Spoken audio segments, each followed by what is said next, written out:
Today I'm comparing the MAC Studio Fix Powder Plus Foundation with the Rimmel Lasting Finish Powder Foundation. The MAC foundation is 3 times the price of the Rimmel, but does it perform 3 times better? Stay tuned. Hi guys and welcome back. So I have changed my tune about powder foundations. I have steered clear of them for years. I always thought that they were too drying and too cakey. And I have tried the MAC one in the past, didn't like it one bit. And then I discovered the Rimmel Lasting Finish Powder Foundation. And I've been so impressed with this that it's really made me take a second look at powder foundation. Now, powder foundation is definitely for normal to oily skinned or very oily skinned girls. So it's definitely not something that you can use on dry skin.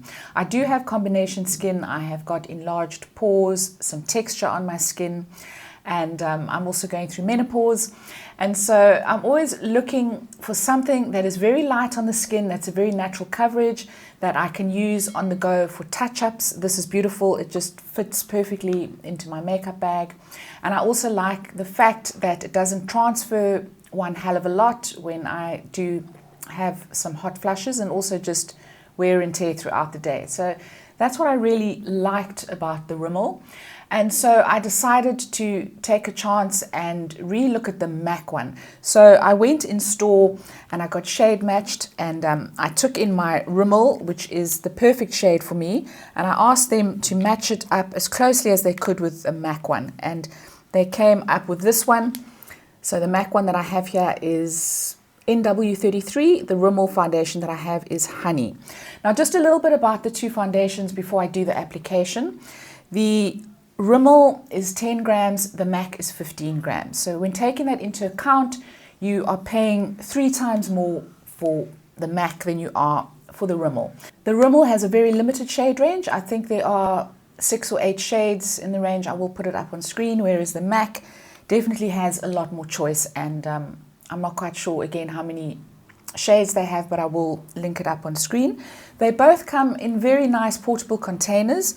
So they both come in compacts that have mirrors, and they also both come with a little application sponge applicator as well, which I wouldn't necessarily use in the course of normal events, but it is great if you are in a pinch just to use it to touch up. So I'm going to apply one side of my face with the Rimmel, and I'm going to put MAC on the other side, and I'm going to do a full day wear test. And I'm going to come back and I'm going to let you know how they fared and whether there is a huge difference between paying for the Rimmel one or paying 3 times more for the MAC. So is the price justified? We're going to find out. So I'm going to start off with the Rimmel. They're slightly different shades. The Rimmel is a little bit more neutral than the MAC. The MAC is a little bit more peachy, but I think I'll be able to get away with it with one side of each on the face. So I'm going to start off with the Rimmel. Now I have moisturized, I've done all my skincare, and I have applied my sunscreen as well. So I'm going to go in with the foundation brush and I'm going to pat it into the Rimmel compact. And I like to just pat the powder onto my face because it does help to initially to blur my pores. So it does look quite dry when you first apply it, but my oils are going to peek throughout the day, so I'm not particularly worried about that. I'm not using any special primer, and I'm not going to use any setting spray today either. You can use a setting spray if after your first application you feel that your skin is looking a little bit dry.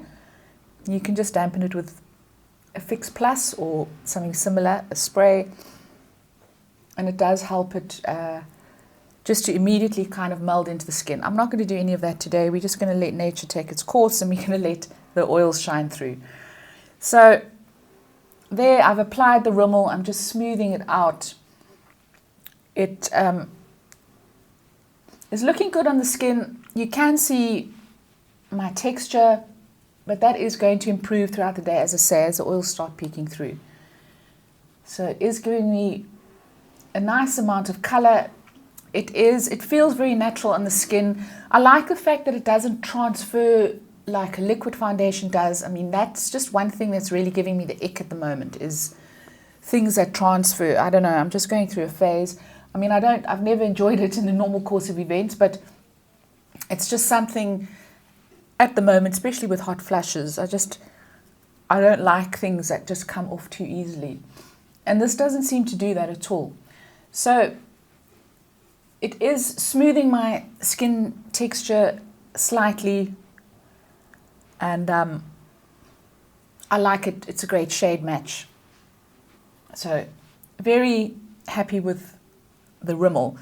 Interestingly, when I went in store and I asked for a shade match from MAC, I had the Rimmel on my face, and the consultant looked at me and said, oh, that's not doing anything for your skin. So we're going to see if the MAC is an improvement on that.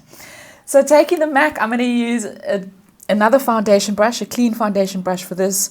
And again, just tapping it into the compact and just patting it all over the skin. So I can see immediately that there is a difference in the shade range. So definitely the MAC side is a lot more peachy. It's still a good match. I can still get away with it. Again, just patting it all over the skin, patting it in, and it's giving me a fair amount of coverage. They do say that this is one of their mattest foundations, which I can believe. I think they do say full coverage as well, so I think you can build it up. But I'm not going for full coverage. I'm just going for something that's evening out the skin tone. But this one is looking very good on the skin as well. So it is actually at first glance. I know it's quite tricky because the shades are slightly different, but I think the MAC one is looking a little bit smoother on the skin, dare I say it.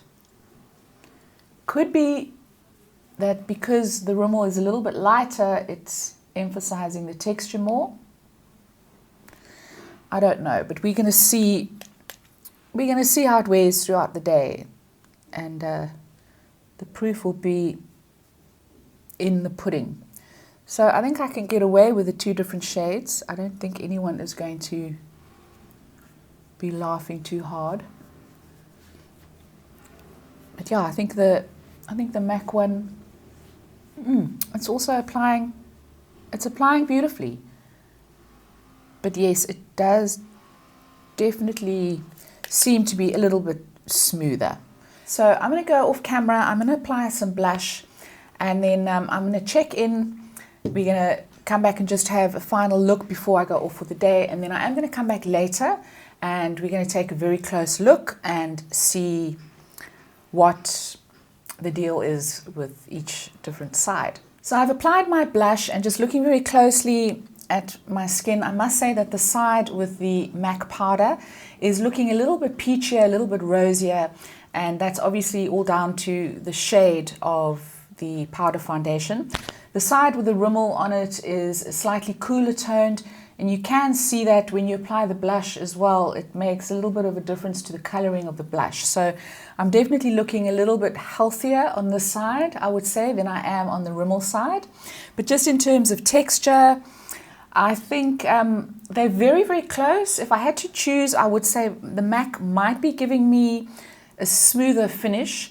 But again, I don't know how much of that is down to the warmer shade versus the cooler shade of the Rimmel. I don't know if the cooler shade is just showing my texture a little bit more. So, but we'll be able to see throughout the day which side disappears, if any, and which side is looking a little bit more textured.